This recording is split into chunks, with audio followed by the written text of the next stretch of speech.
Bitawan mo ako! Kunin mo na lahat ng pera ko! Huwag mo lang akong saktan!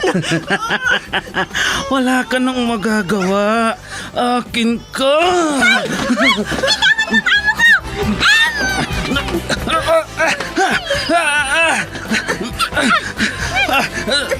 Sino kang pumulupot sa likod ko? Bumaba ka dyan.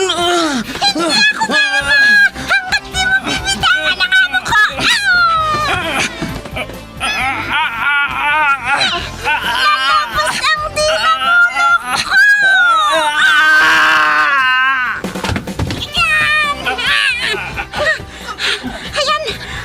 Natumba na siya, madam! Salamat, Pepita! Salamat!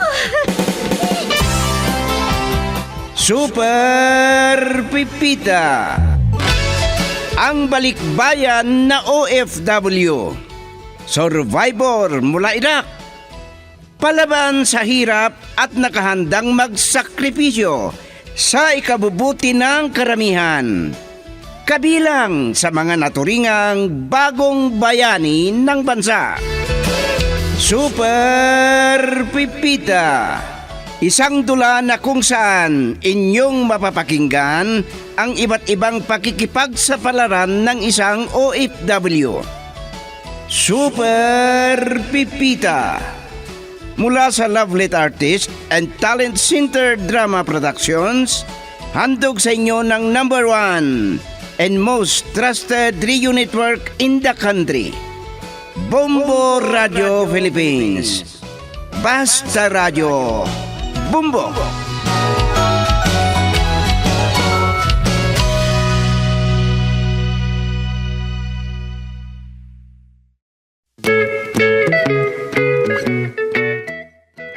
Mula sa Lovelet Artist and Talent Center Drama Productions, ihandog sa inyo ng #1 and most trusted radio network in the country, Bombo Radio Philippines, ang huling bahagi ng isang linggong kwento na ating pinamagatang Nagkatagpo na Magbalay, dito sa ating dula, Super Pipita.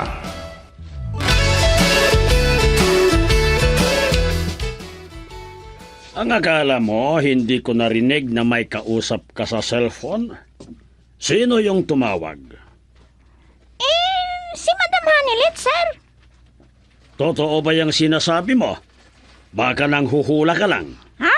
Si sir naman, binibiro niyo na po. Hindi ako nagbibiro. Bakit nga pala tinawagan ka? Mag-o-overtime ba si Gomer? Bakit dinamay ba ang anak mo? Ako na sanang tinawagan para nasundo ko siya sa opisina. O kaya nasiraan yung sasakyan niya. Magsabi ka ng totoo. Ay, si sir naman. Nasa bahay sila ng balain niyo. Ba't andun sila? May masamang nangyari sa kanya? Ipinasyal daw ng mag-asawa ang balain niyo.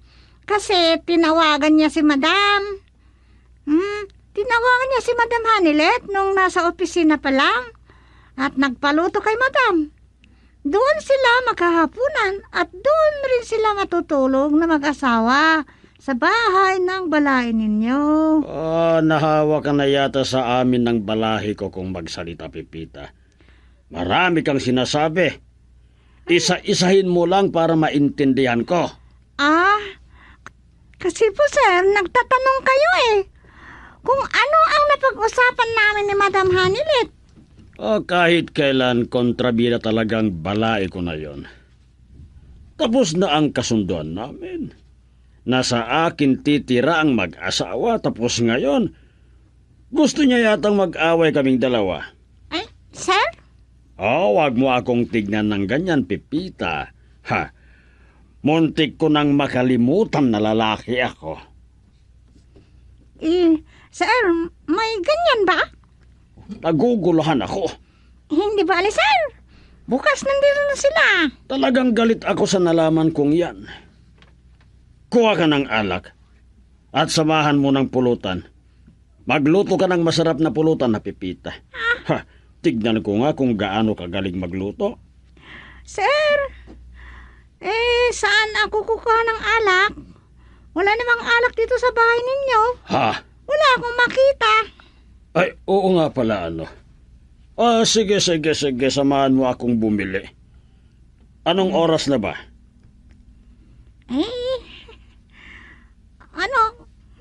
Para yun lang. Saglit. Gusto ng klaseng si sir. May tumatawag sa akin. O si Remigio pala. Hello? Ano? May pupuntahan tayo bukas ng maaga. O anong oras? Oh, ang aga naman kung alas 5. Sige. Matutulog na ako kung ganun. Sige, Pipita. Nako, iniwanan na ako ni sir. Nakalimutan na yung sinabi na bibili kami ng alak. Mabuti na lang at may tumawag. Hindi natuloy ang pag-inom niya.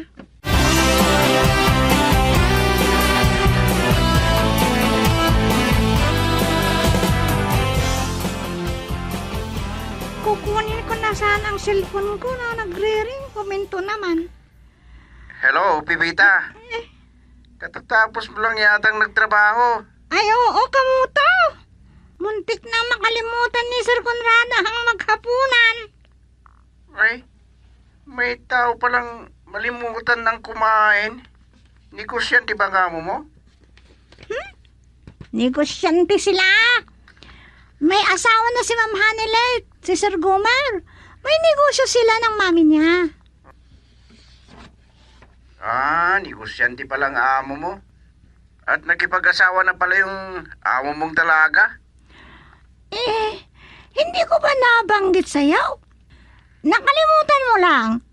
Ay, hindi ko na maalala. Ay, tumawag pala ako sa'yo para kumustahin ka. Ha? Ay, okay lang ako dito. Walang problema. Lalo na sa mga amo ko. Madaldal nga lang si Sir Conrado. Pero hindi ako dapat problemahin.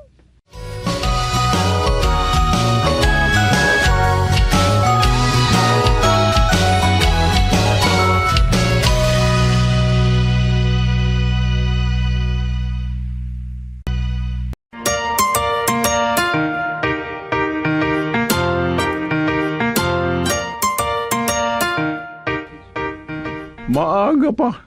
Mag-usap nga tayo, Gomer. Inaantok na ako eh. Mauna na ako sa kwarto ko. Si Hanilet na lang ang kausapin niyo. Ikaw naman, hindi mo ba ako na-miss na ama mo? Nandito rin lang kayo ni Hanilet sa bahay. Samantalahin ko na ang pagkakataon na makapag-usap tayong dalawa. Sige na, Gomer. Pagbigyan mo na si Daddy, kahit ngayon lang. Anong kahit ngayon lang? Dito na kayo titira. Daddy, inaantok na ako eh. Sige na kung ganon. Pagbigyan mo ng mga mata mo. Kami na lang ni Daddy ang mag-uusap.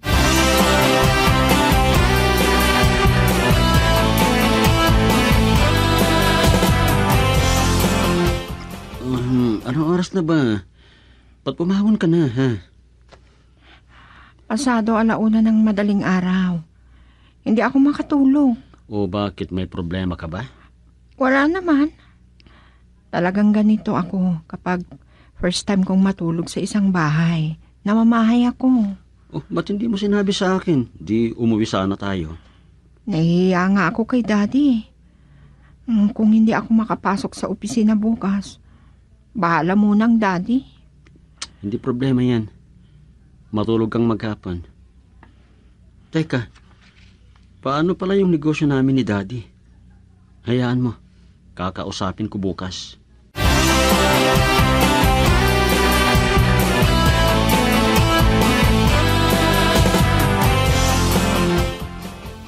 Ano ka ba naman, Pipita?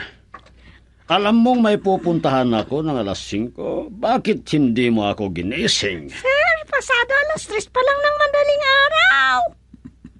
Ano? Akala ko alas 5 na. Madilim pa sa labas, sir.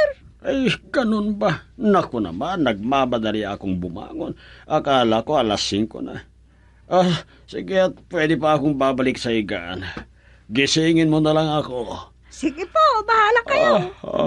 Pero hindi ko kasalanan kung malilit kayo sa usapan ninyo ng kaibigan ninyo. Tinatakot mo ba ako, Pipita?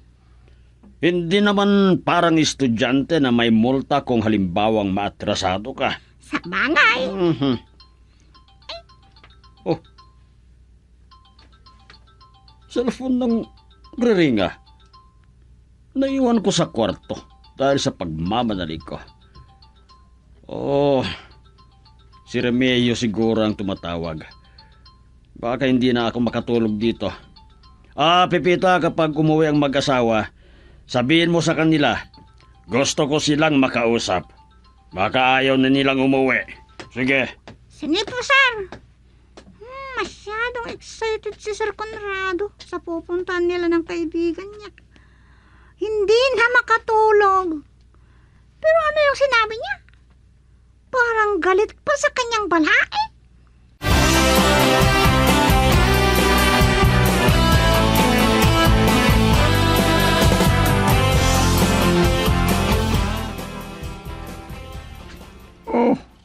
Bakit ganyan ang itsura mo, Hanilet?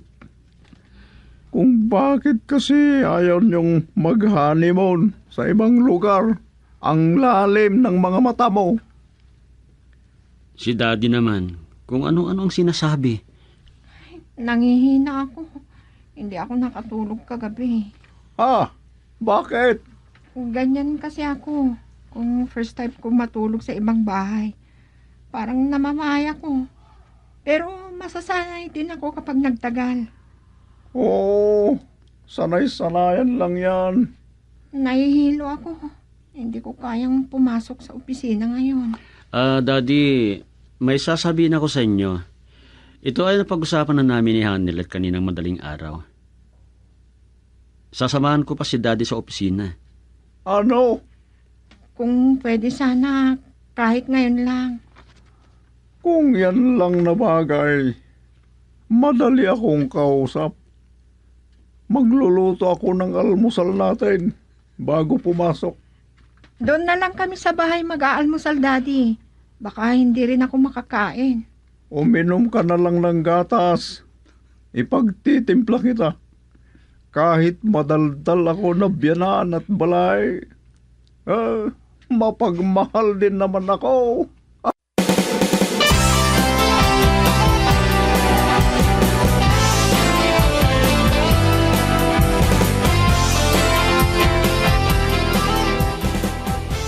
Nasaan ang Daddy, Ate Pipita?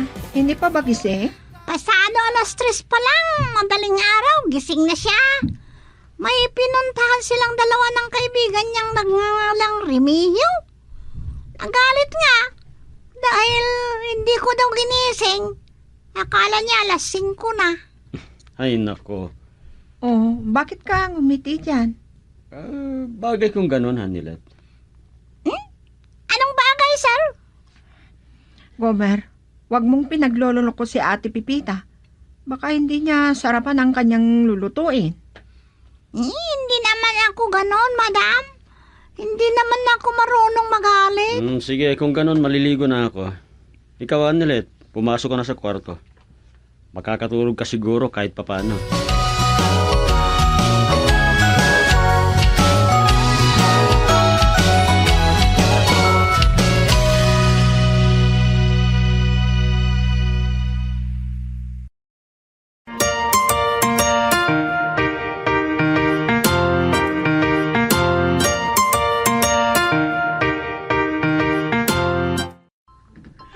Akala ko makakatulog ako.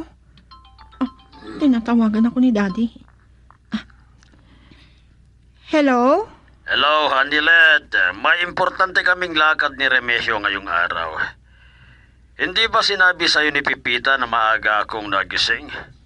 Nasaan pala kayo ngayon? Nandito na kami ni Gomer sa bahay. Sige, ikaw muna ang bahala sa opisina. Hindi ko alam kung anong oras ako uuwi. Ano kayang sasabihin ko kay Daddy? Anilet, naririnig mo ba ako? Sayang itong pagkakapirahan kung hindi ako niloloko ni Remigio. Opo, Daddy. Mag-ingat kayo. At huwag kayong makipag-away sa kaibigan nyo kung sakaling pumalpak ang lakad nyong yan. Huwag mong sabihin yan, baka magkatotoo. O, sige, Daddy. Bye.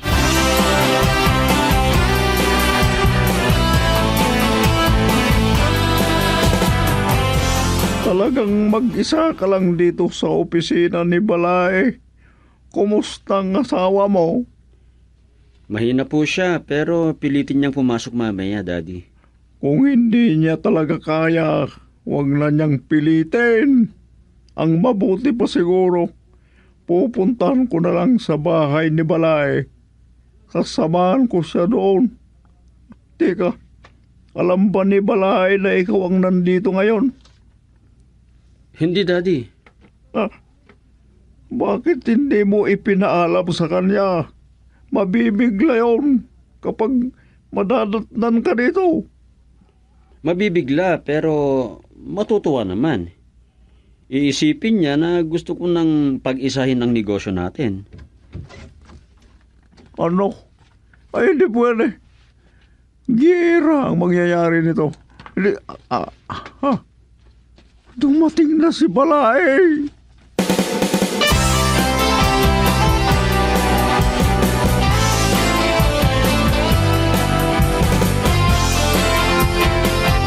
Late na akong pumasok, Daddy. Kasi may importante pa akong inasikaso.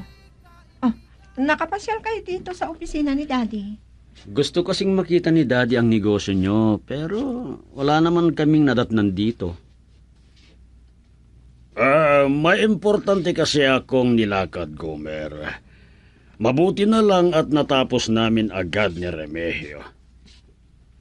Daddy, hindi na po kami magtatagal. May napansin ako sa mga empleyado, Balay. Lalo na sa mga babae. Ang gaganda nila. Mabuti na lang at hindi ka natutokso sa kanila. Natawa naman ako dyan sa sinabi mo, Balae. Alam mo, may natipuhan ako noon. Napakaganda. Maputi. Hanggang nalaman ko na lang na isa palang bakla. Napakasakit naman ng kapalaran mo. Daddy, ngayon ko lang kayo narinig na tumawa ng ganyan. May sinabi nga sa akin si Mick yung kanina. Lapitan ko daw ang mga empleyado ko. Pero siguraduhin ko daw na babae yun. Loko ang kaibigan ko na yon. Baka sakaling magkaanak ako sa kanya at magkasing edad lang sila ng magiging apo natin kina Gomer at Hanilet, Balae. Baliw ka, Balay. Kung ano-ano ang sinasabi mo. Oh, Gomer, ano? May iwan ka pa ba dito? Mauuna na ako.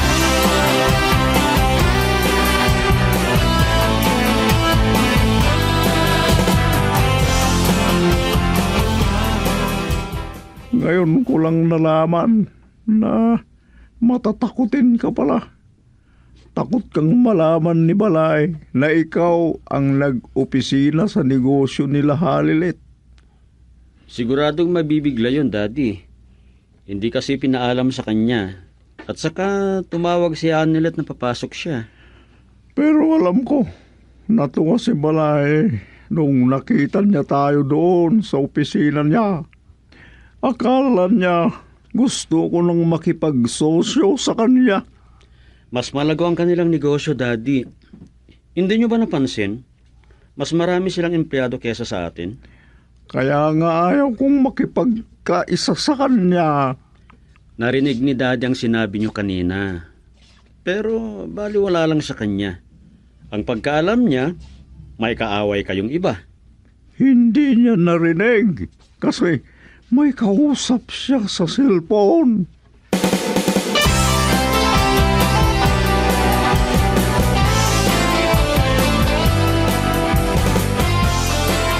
Tagal naman ni Madam.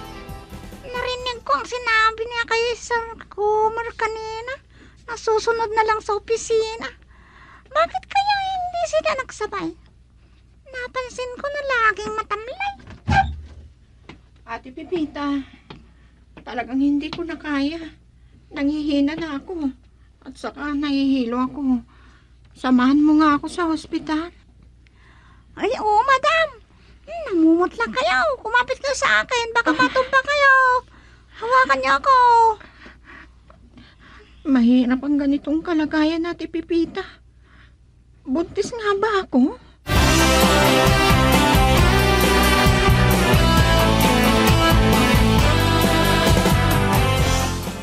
Walang hiya ka. Mula ngayon, hindi na Remehio ang pangalan mo. Akala mo kung sino kang magsalita. Inasahan ko na 1,000,000 ang mapunta sa akin. Makita lang kita, ibabalibag kita. Mabuti pa. Magtago ka na. Grabe naman yan, Balay. Papatayin mo na ang kaibigan mo niyan. Huwag kang makialam dito. Balay lang kita. Balay, pinahiya mo ako. Gusto mong mag-away tayong dalawa? Ano? Anong sinabi mo? Isa pa itong Pipita na to. Tinaon pang tumawag. Ano kayang sasabihin niya? Naku, marami palang text sa akin.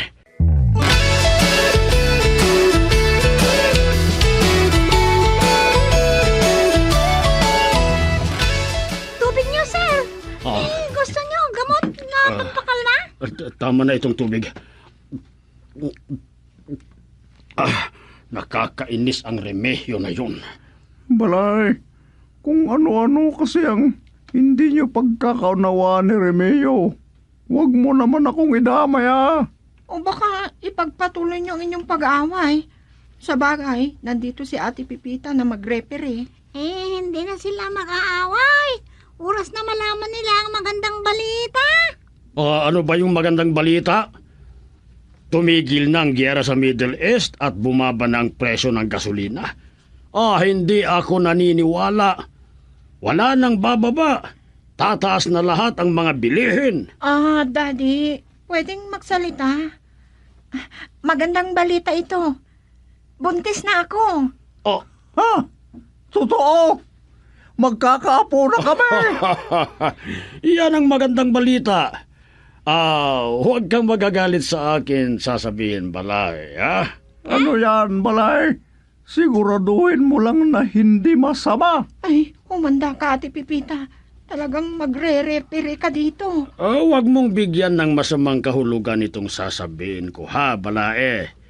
Sana hindi magmana ang magiging apo natin sa kadaldalan natin.